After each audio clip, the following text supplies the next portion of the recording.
हम जानते हैं कि मुर्दहिया दलित विमर्श की कसौटी पर लिखा गया उपन्यास है।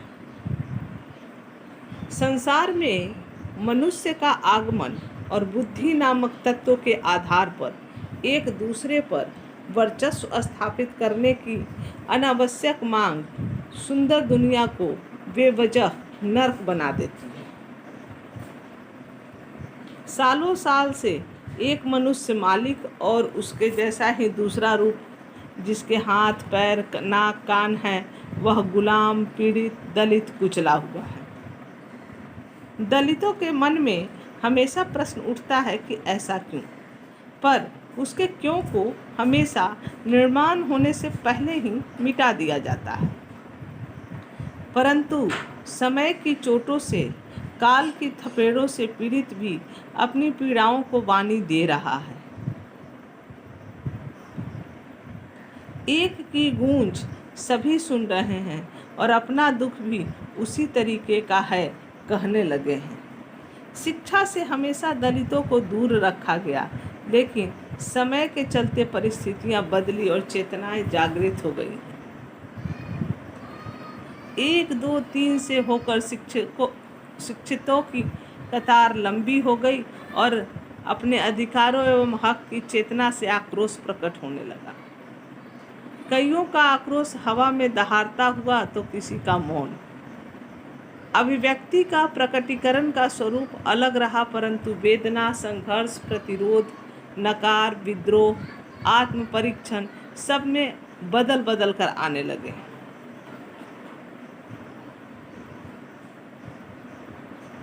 प्रत्येक दलित की कहानी अलग और संघर्ष भी अलग।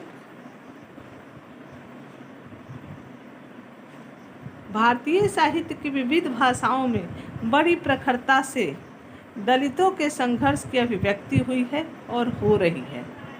हिंदी साहित्य में देर से ही सही पर सार्थक और आत्म परीक्षण के साथ दलितों के संघर्ष का चित्रण होना उनके उज्जवल भविष्य का संकेत देता है। एक की चेतना हजारों को जागृत करती है, एक का विशिष्ट आकार में ढलना उसके लिए आदर्श बनता है।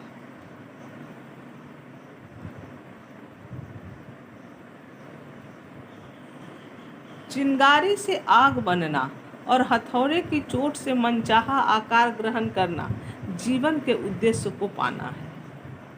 प्रत्येक दलित सृजनकर्ता की कहानी भी यही बखान करती है।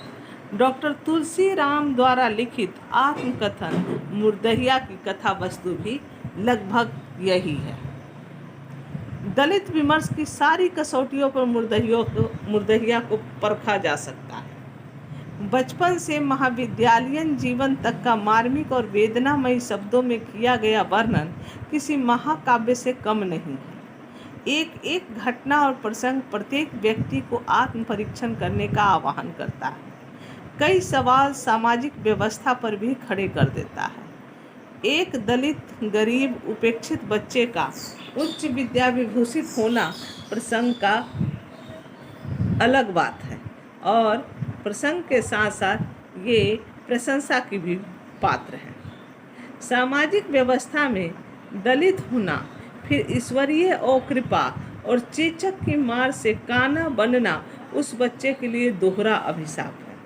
वह घर से भी दलित उपेक्षित बनता है। संपूर्ण विपरीत स्थितियों के बावजूद भी सारी व्यवस्था पर जीत पाना और स्थापित होना भविष्य के अच्छे दृश्यों को दिखाता है। दुनिया की नज़रों से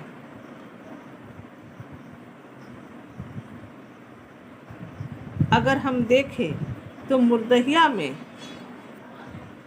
जो कथा वस्तु के संदर्भ में विशेषताएं आई हैं, उन विशेषताओं को परीक्षण करने पर हमें मुर्दहिया के कथा वस्तु की जानकारी एवं उसके मूल्यांकन का संदर्भ सहित पता चलेगा। तो अब हम मुर्दहिया की कथा वस्तु को एक एक भाग की विशेषताओं के साथ समझ लेते हैं।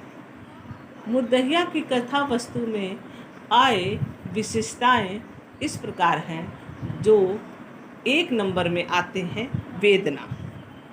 वेदना वेदना सबकी एक जैसी होती नहीं, पर सबकी वेदनाओं को देख पढ़कर मन में आह जरूर पैदा होती है।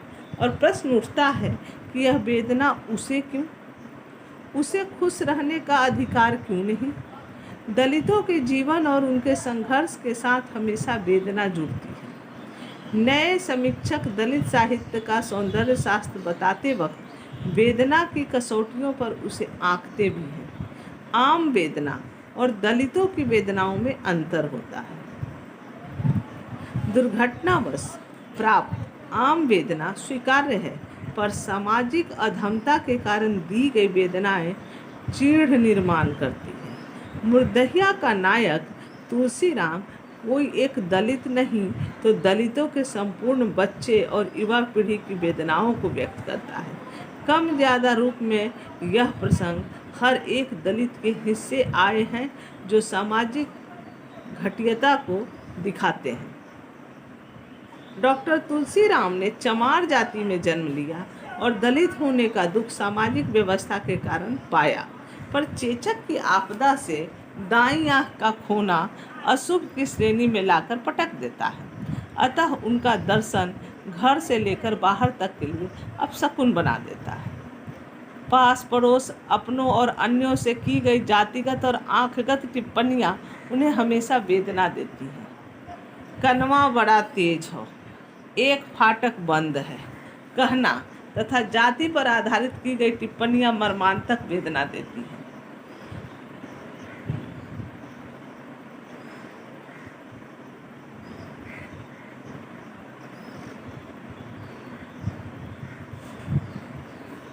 स्कूल में बर्तन छूकर पानी पीने की आज़ादी नहीं और सवर्ण छात्र द्वारा उनके लिए पानी देने की विधा में आनंद ले लेकर कपड़े भिगोते जाना भद्दे मजाक से कम नहीं था। हम अंजुरी मुंह में लगाए झुके रहते और वे बहुत ऊपर से चबूतरे पर खड़े खड़े पानी गिराते। वे पानी बहुत कम पिलाते थे, किंतु सिर पर गिराते ज़्यादा थे, जिससे हम बुरी तरह भीग जाते थे। पानी पीना वास्तव में एक विकट समस्या थी। यह घटना आज़ादी के बाद की है, जहां संविधान में सबके लिए समानाधिकार था। कानूनी तौर पर छुआछूत मिटने का सभी बढ़ चढ़ कर ऐलान कर चुके थे। ऐसे समय में यह दृश्य वेदना और घृणा निर्माण करते हैं। आत्मकथा के भीतर तुलसीराम जी ने पारूपुर गांव के एक मुसहर परिवार का जिक्र किया है, जो पलाश की पत्तियों से पत्तल बनाया करता है। शादी विवाह जैसे त्योहारों के लिए सबके खाने की पत्तल का इंतजाम करता यह परिवार जूठी पत्तलों से झाड़ झाड़ कर भोजन को इकट्ठा करता। यह दृश्य अमानवीयता की हद है। पढ़ाई लिखाई में ईमानदार और प्रतिभा के धनी तुलसीराम मन लगाकर मेहनत कर रहे हैं। इम्तिहान की फीस के लिए 4 आने की उनकी मांग मुन्नर चाचा ठुकराते हैं। कोई बात नहीं, पर ये सब इम्तिहान के बदले पैसा ले जाए के नोनियानिया का पकौड़ी खा ले, कहना बाल मानसिकता को आहत कर देता है। जहाँ पर अपनी ईमानदारी का कोई मूल्य नहीं, वहाँ पर रहना बहुत मुश्किल है। ऐसा किसी बच्चे का सोचना उसकी दीनहीन पीड़ित स्थिति का बखान करता है। बिना सोचे समझे की गई टिप्पणी किसी के हृदय पर गहरे घाव कर सकती है, इसका परिचय भी देती है। स्कूल में दलितों के बैठने की अलग कतार या पहली बार पैजामा पहन स्कूल जाने पर ब्राह्मणों द्वारा की गई टिप्पणी उच्च वर्णियों की ईर्ष्या द्वेष को भी दिखाता है। मुर्दहिया आत्मकथन में घटना दर घटना वर्णित कई प्रसंग पीड़ा और वेदना का निर्माण करते हैं। मुर्दहिया के कथा वस्तु की दूसरी विशेषता है संघर्ष। कोई भी सफलता सहजता से मिलती नहीं, उसके साथ संघर्ष जुड़ा रहता है। दुनिया के प्रत्येक प्रसिद्ध व्यक्ति को संघर्ष की कसौटी पर कसा गया है। दुनिया का आम व्यक्ति और दलित में जमीन आसमान का अंतर है। अभाव, अज्ञान, भूख, अंधश्रद्धा, अस्वास्थ्य के चलते सफलता हासिल करना साधारण कार्य नहीं। डॉक्टर तुलसीराम का संघर्ष और उनके साथ उनकी जाति तथा अन्य हरिजनों का संघर्ष मुर्दहिया में वर्णित है। एक व्यक्ति, एक जाति और एक समूह का संघर्ष सारे दलितों की संघर्ष गाथा का बखान करता है। सहज, सरल और सार्थक जीवन जीने के लिए पैसों की जरूरत होती है और दलित के पास पैसा कम और अभाव ज़्यादा होते हैं। अर्थाभाव की मार झेलते छोटे बड़े परिवार खाने की चीज़ों से ओढ़ने तक के लिए तरसते हैं। शिक्षा और किताबें तो दूर की बात है।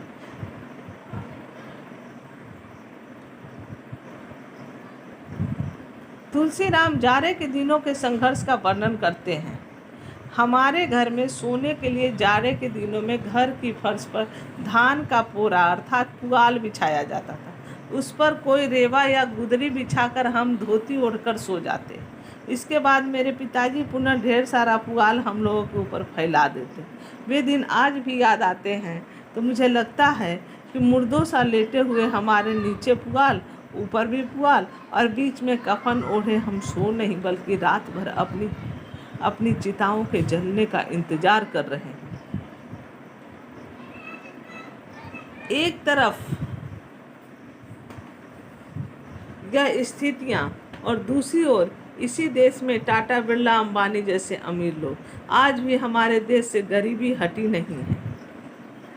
अर्थाभाव की मार और ऊपर से निम्न जाति का होना जीवन मानो एकाध लड़ाई छिड़ने जैसा है।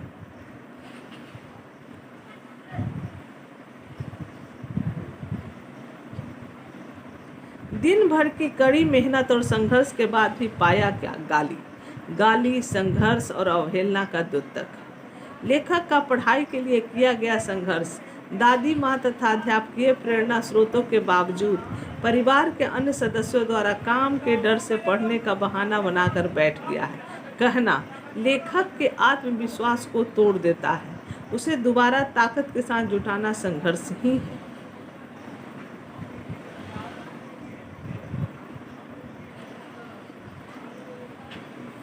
मुर्दहिया की कथा वस्तु की तीसरी विशेषता आत्मपरीक्षण।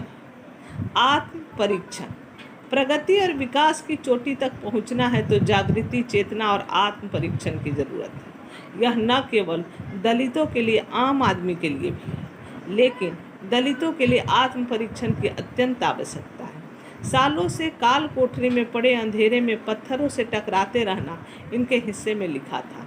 अवहेलना, अन्याय, अत्याचार, अपमान, शोषण, पीड़ा, दुख इनके विडंबनापूर्ण जीवन के अलंकार थे। जीवन की कुरूपता संपूर्ण तरीके से इन पर मेहरबान थी और उसे मानो किसी अलंकार से इन्होंने माथे पर सजाए रखा था।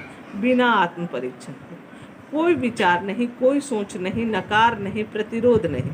अंधभक्ति, अंधश्रद्धा, अज्ञान, अशिक्षा के चलते जो जीवन सामने पड़ोसा उसे सर आंखों पर लिया। यह सोच बदलनी पड़ेगी, आत्म परीक्षण करना पड़ेगा। अशिक्षा के अंधकार को ठोकर मारकर शिक्षा का दीपक हाथों में लेकर खुली आंखों से दुनिया की ओर प्रत्येक घटना देखना पड़ेगा। व्यवहार तथा बर्ताव का परीक्षण करना पड़ेगा। अपने हिस्से आई जिंदगी का पूर्ण मूल्यांकन करना पड़ेगा। सवाल करने पड़ेंगे, नहीं कहना या ना की ताकत जुटानी पड़ेगी। आज दलित समाज जिस मकाम पर पहुंचा है वहां तक पहुंचने के पीछे लंबा संघर्ष है। अतः वर्तमान में आत्म परीक्षण के साथ सही दिशा का चुनाव और आत्मा की आवाज़ का परीक्षण भी अत्यंत आवश्यक बनता है। डॉक्टर तुलसीराम ने राष्ट्रीय और अंतर्राष्ट्रीय स्तर पर जो स्थान पाया है उसका मूल आधार आत्म परीक्षण, सब्र और मेहनत है। उन्होंने शिक्षा को उद्देश्य मानकर जीवन का मंत्र बनाया और उसे पाने के लिए प्रत्येक कदम फूंक फूंक कर रखा, प्रत्येक प्रतिक्रिया और घटना का आत्म परीक्षण किया। मुर्दहिया कथा वस्तु की चौथी विशेषता है प्रतिरोध।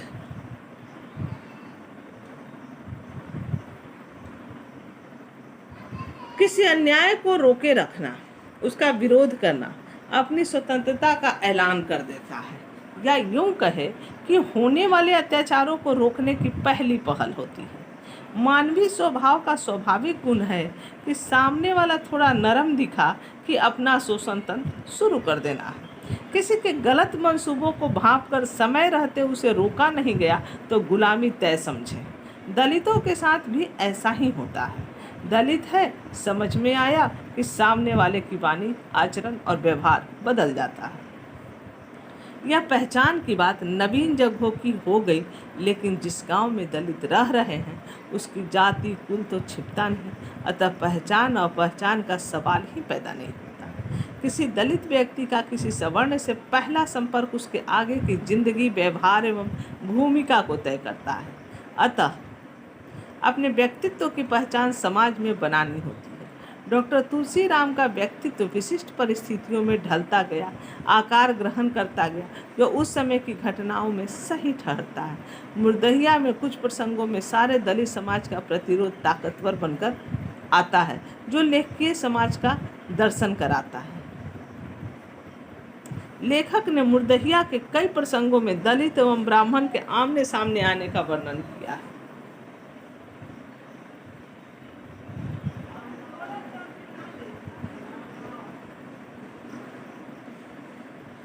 मुर्दहिया की कथा वस्तु की 5वीं विशेषता है नकार।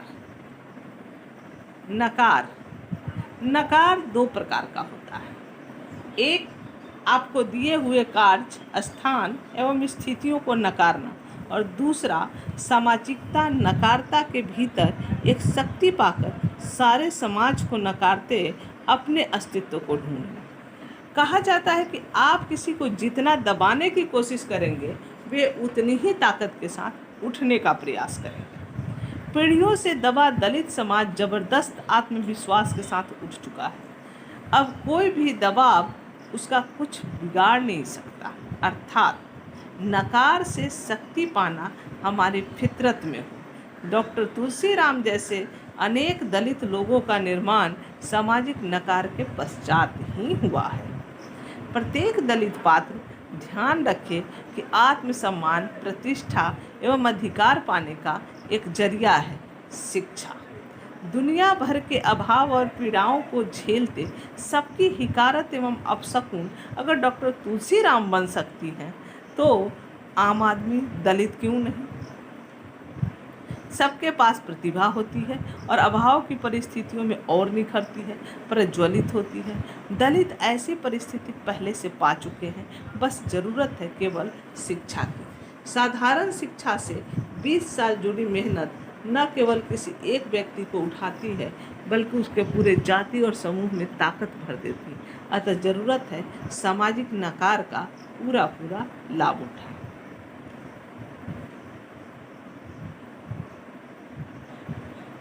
भारतीय समाज जाति, धर्म, संपत्ति, जमीन जायदाद का मालिकाना हक भी लेखक नकारते हैं। दलितों का संघर्ष, पीड़ा, भुखमरी को देखकर लेखक को पीड़ा होती है।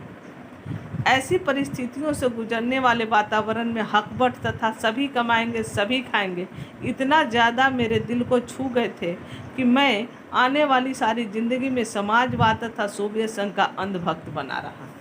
सामाजिक नकार, अन्याय, अत्याचार, असमान अधिकार का नतीजा है कि लेखक की ऐसी सोच बनी। यह केवल लेखकीय मंशा ही नहीं तो प्रत्येक दलित इस बात का पुरस्कार करता है। मुर्दहिया कहानी की 6ठी विशेषता। मुर्दहिया उपन्यास में अगर उसके कथा वस्तु को देखा जाए तो उसके अंतर्गत कथा वस्तु की 6ठी विशेषता विद्रोह है। वेदना, संघर्ष, आत्मपरीक्षण, प्रतिरोध और नकार विद्रोह को जन्म देता है। विद्रोह दलित विमर्श की कसौटी में चरमोत्कर्ष की अवस्था है। सामाजिक असंतोष, संपूर्ण स्थितियों को नकारते हुए अत्याचार के विरुद्ध लड़ने के मंसूबों को पुख्ता करता है। लेखकीय गांव में दलित और सवर्ण की लड़ाइयाँ, संघर्षात्मक स्थिति विद्रोह ही तो है, लेकिन यह लंबी शक्ल नहीं लेती। ऐसी घटनाओं में भविष्य के संकेत मिलते हैं।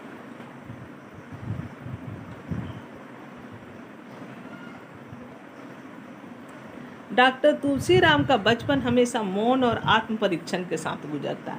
उनके मन में कई बातें चलती हैं। लेकिन सामाजिक जीत और परिवर्तन के लिए कई बार सहनशीलता को अपनाती हैं। उनके कड़वे विद्रोह में एक बार चकित होना भी है। सन 1961 के ही जाड़ों की बात है। पिताजी माँ को मारने के लिए फरूही लेकर दौड़े। मैं वहीं खड़ा था। मैंने बहुत जोर से पिताजी को एक तमाचा मारा। इसके बाद पिताजी द्वारा उन्हें भी पीटा गया, परंतु बेटे की इस पहल के बाद दोबारा माँ को मारने से वे घबराने लगे। यह प्रसंग लेखक के उबलते विद्रोह को दिखाता है। सामाजिक दबाव, अत्याचार के विरोध में उनका विद्रोह लड़ाई के नाते कभी फूटा नहीं, परंतु पढ़ाई के नाते फूटा, और उसका रुख शिक्षा की ओर मोड़ने में लेखक ने सफलता पाई। और यह थप्पड़ समाज का ठेका ले चुके सवर्णों के गाल पर जबरदस्त पड़ा है। लेखकीय प्रतिभा, समय सूचकता, सब्र, मेहनत, सामाजिक भान विद्रोह के ही अंग बनकर सामने आ जाते हैं। इस प्रकार निष्कर्ष स्वरूप हम कह सकते हैं कि डॉक्टर तुलसीराम द्वारा लिखित मुर्दहिया आत्मकथन अपशकुन से शुभ शकुन तक के सफर को वर्णित करता है। शिक्षा से कौन सा परिवर्तन हो सकता है, इसका बखान और आदर्श उदाहरण प्रस्तुत आत्मकथन में है। उनके आत्मकथात्मक उपन्यास के अगले हिस्से का सबको इंतजार रहेगा। दोनों आत्मकथनों को पढ़कर दलित समाज के संघर्षरत युवक, विद्यार्थी, बच्चे आत्मबल पाए।